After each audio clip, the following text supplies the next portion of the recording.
आज की सबसे बड़ी अंतर्राष्ट्रीय खबर आपको बताते हैं, जहां 63 वर्ष के निकोलस मदुरो, जो कि 2 दिन पहले तक वेनेजुएला के राष्ट्रपति थे, और उनकी 69 वर्ष की पत्नी सिलिया फ्लोरेस को कल अमेरिका के न्यूयॉर्क की एक अदालत में पेश किया गया। अदालत की अपनी पहली सुनवाई में मदुरो और उनकी पत्नी ने नॉट गिल्टी की अपील दायर करके खुद को निर्दोष बताया। नॉट गिल्टी का मतलब है उन्होंने कहा कि हम निर्दोष हैं, हमारी कोई गलती नहीं है।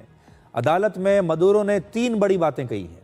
पहला, वो अब भी वेनेजुएला के राष्ट्रपति हैं और वो एक ईमानदार व्यक्ति हैं। ऐसा उन्होंने कहा कि मैं आज भी राष्ट्रपति हूं, मेरा सम्मान होना चाहिए और मैं ईमानदार व्यक्ति हूं। दूसरा, उन्होंने कहा कि मेरा अपहरण करके मुझे अमेरिका में जबरदस्ती लाया गया है।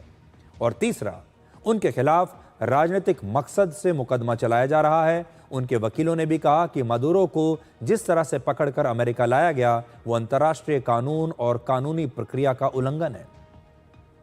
मदुरो की पत्नी ने भी कहा कि वो अब भी वेनेजुएला की फर्स्ट लेडी है और उन्होंने भी अपने ऊपर लगे सभी आरोपों से इनकार किया है।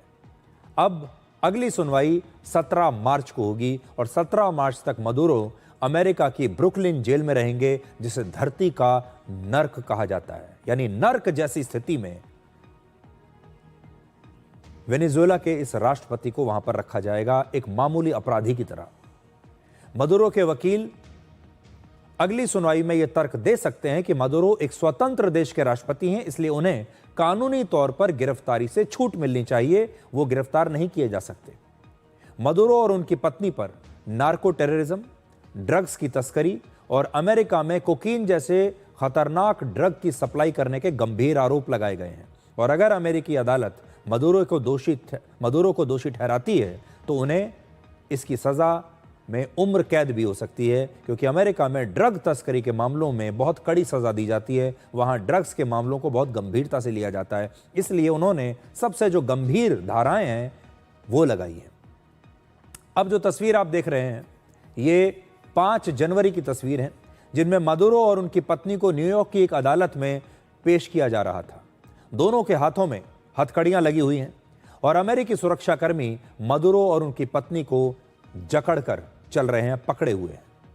इन तस्वीरों के जरिए अमेरिका पूरी दुनिया को यही संदेश देना चाहता है कि मदुरो अब वेनेजुएला के राष्ट्रपति नहीं, बल्कि अमेरिका में एक मामूली अपराधी हैं और उन्हें अमेरिका के कानून के मुताबिक सजा दी जाएगी। और इन तस्वीरों की पूरी दुनिया में आज चर्चा हो रही है, आप भी देखिए।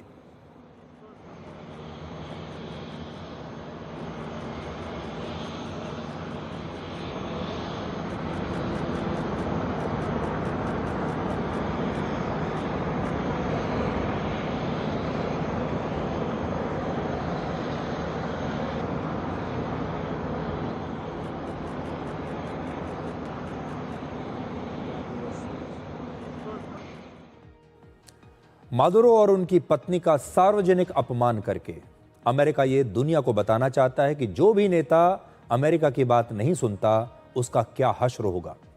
अमेरिका की हैरानी की बात यह है कि जो व्यक्ति कल तक एक देश का राष्ट्रपति था वो आज अमेरिका के लिए एक अपराधी बन चुका है और उसके साथ इस प्रकार का व्यवहार किया जा रहा है और साथ ही उसके वीडियोस बन रहे हैं, उसकी तस्वीरें सार्वजनिक की जा रही हैं, ताकि पूरी दुनिया देखे कि जो व्यक्ति अमेरिका की बात नहीं मानता, अमेरिका उसकी क्या हालत करता है। कल अमेरिका में निकोलस मदुरो को अदालत में पेश किया गया और कल ही वेनेजुएला में वहां की उपराष्ट्रपति 56 वर्ष की डेल्सी रोड्रिग्स को अंतरिम राष्ट्रपति भी बना दिया गया और उन्हें यह शपथ उनके भाई ने ही दिलाई, जो वेनेजुएला की संसद के प्रमुख हैं।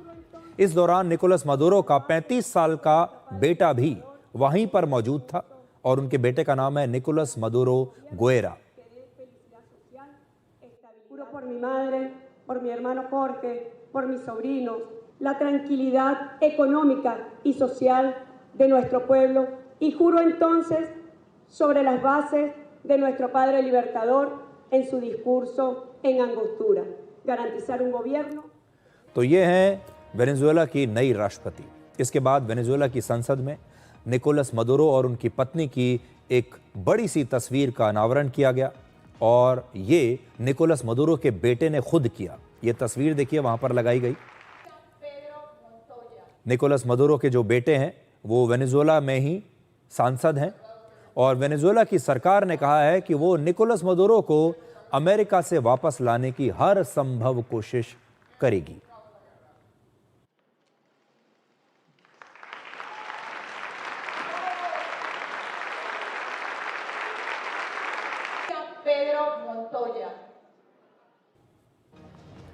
वेनेजुएला के ये नेता और वहां की सरकार ये दिखाना चाहते हैं कि वो पूरी ताकत से अपने नेता निकोलस मदुरो के साथ हैं और मदुरो के पकड़े जाने के बाद कल पहली बार उनके बेटे ने एक बयान दिया है जिसमें उन्होंने कहा कि वो जल्द ही अपने पिता से मिलने की उम्मीद रखते हैं।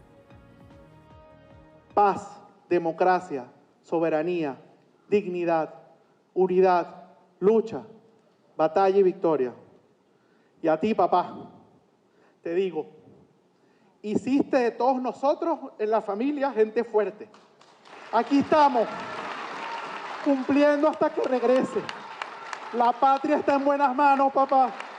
Y pronto nos vamos a abrazar aquí en Venezuela. Y vas a ver a los muchachos, Cilia. Los vas a ver, Cilia. Nos vamos a ver. Que viva Venezuela, que viva la patria.